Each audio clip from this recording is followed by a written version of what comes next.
Hello again. This is Michael. So for today's video, I'm going to be giving you some of the background information of what the autism spectrum disorders is. So before I give you anything, let me just tell you some of my perceptions of what I see from the rest of the world about this. So when it comes to knowledge about autism spectrum disorders, there's pretty much four groups that people fall under. The first group is you're somebody who you know what the term autism is because it's a very popular buzzword in many different sources of media nowadays, especially from the anti-vaxxer group who basically are screaming louder than ever. So I don't know how you haven't heard of the term autism at this point. But besides knowing what the term is, you honestly have no idea what it means. You can't tell me anything else about it. And that's totally fine. The second group are people who typically know the extreme end. These are the people who have either lived with somebody who has a severe case of autism. So the people who are in the group where they know the extreme end, you basically view autism as somebody who's autistic is basically sitting in the corner, mumbling to themselves, rocking back and forth a little bit, just not making any eye contact, not even really interacting with anybody. And if you go and even try to talk to them, they just have an immediate meltdown. They start flailing their arms, screaming, and they never really actually say any words. So yeah, that is the second group of people. You know the extreme end. The third group, from my experience, will be the professionals.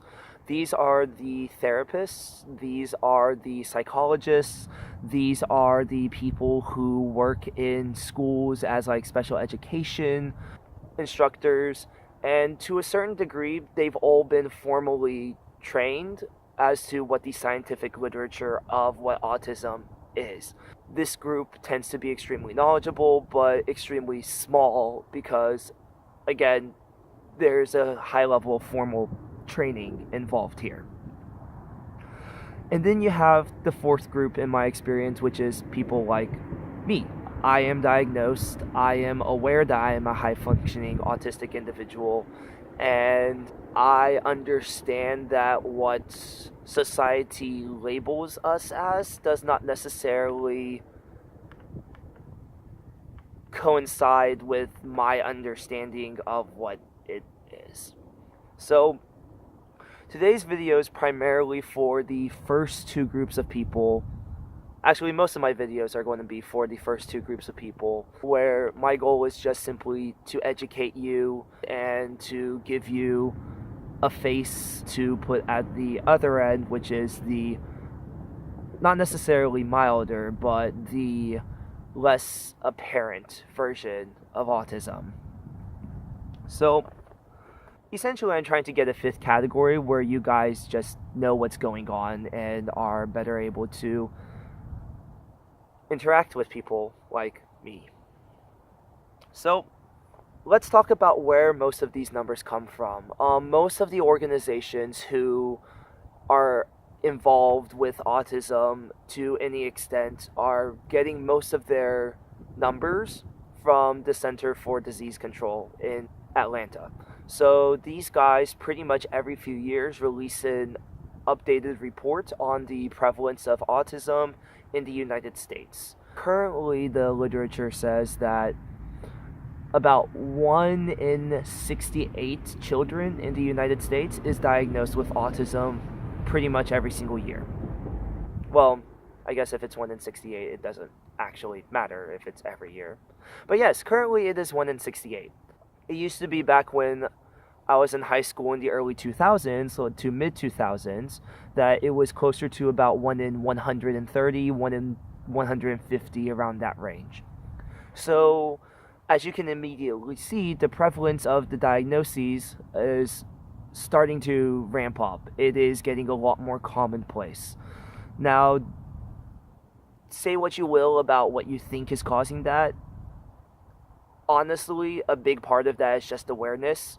Awareness of the symptoms for autism has basically gone up in the professional community, which is partially why the rate is going up. It's just more people are being diagnosed with something that honestly 10 years ago very few people even were aware of it. The second thing that is probably causing this is that a few years ago, back in 2013 to around early 2014, the concept of autism was changed.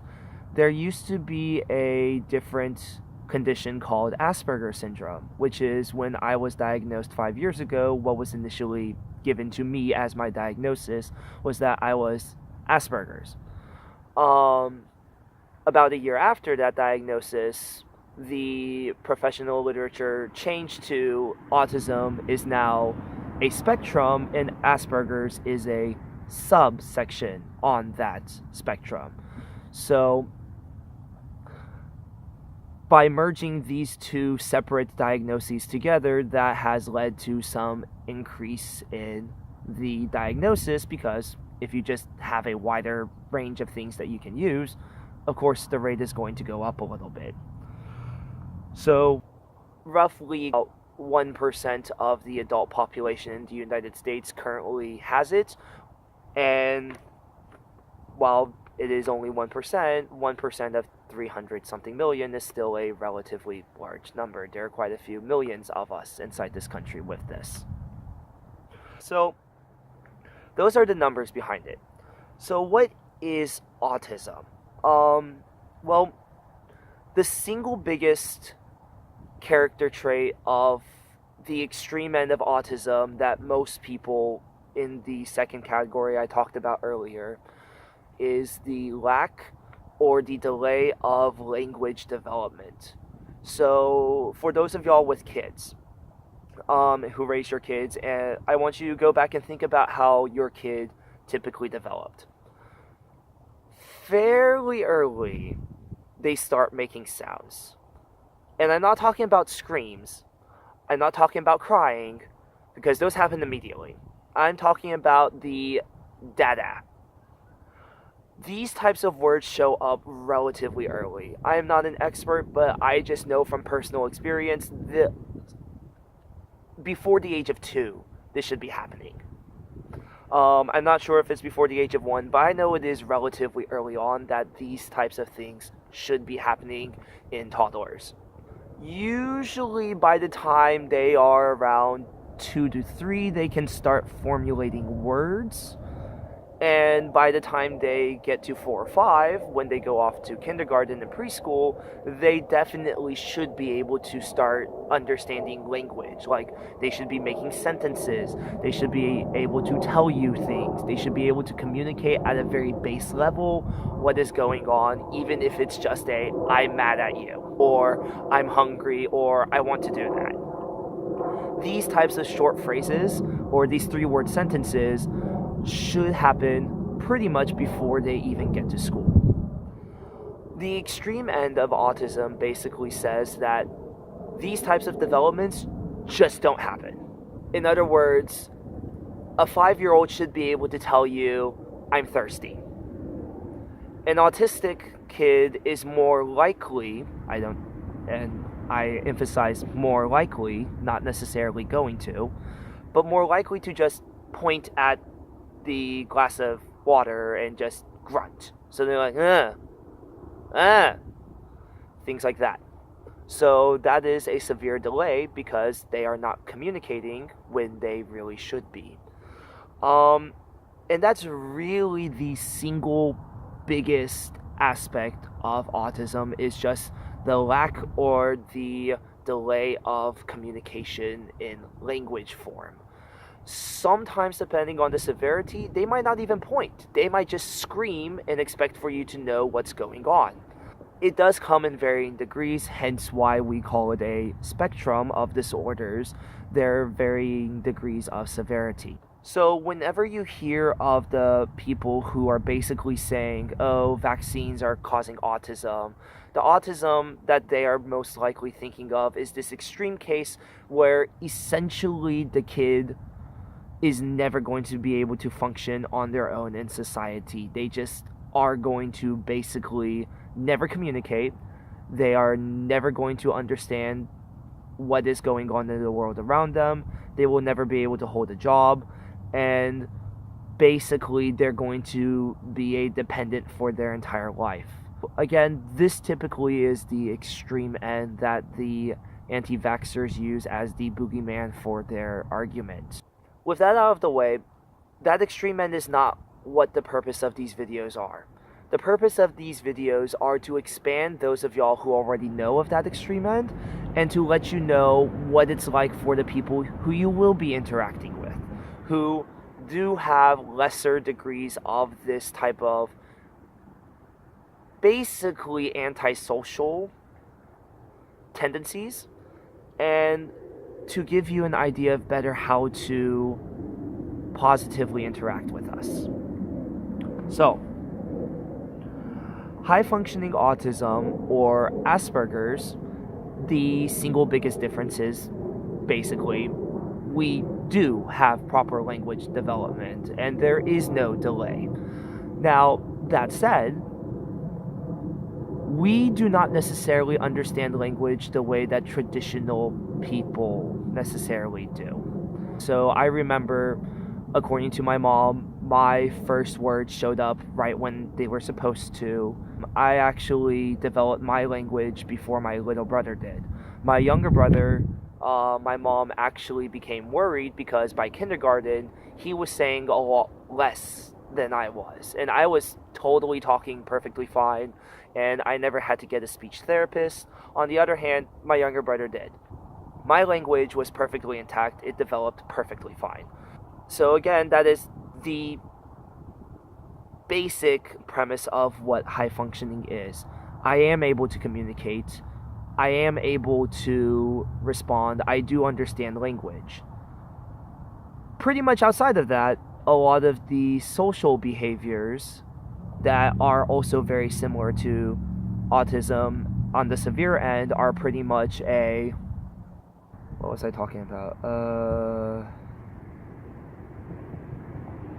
Oh yeah, some of the other major symptoms. A lot of the ones that were listed to me when I was diagnosed were the tendency to avoid eye contact. I definitely prefer not to look people in the eye when talking to them. I sort of just am like, I'll just be talking to somebody over here and just doing whatever I need to be doing, but I can still perfectly hold on to conversation without really just stopping what I'm doing.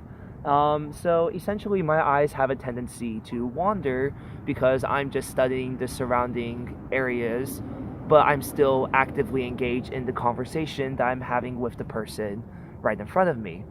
So hopefully that section just now showed you something. Is I fully acknowledge your presence there, but for some reason I have to actively think about keeping my eyes in a certain spot and engage with that person directly whenever I'm talking with them. And this is something that I never really thought about until the diagnosis showed up. Another major character trait that I was told was I have a tendency to focus. And when I say focus, it's obsess about things.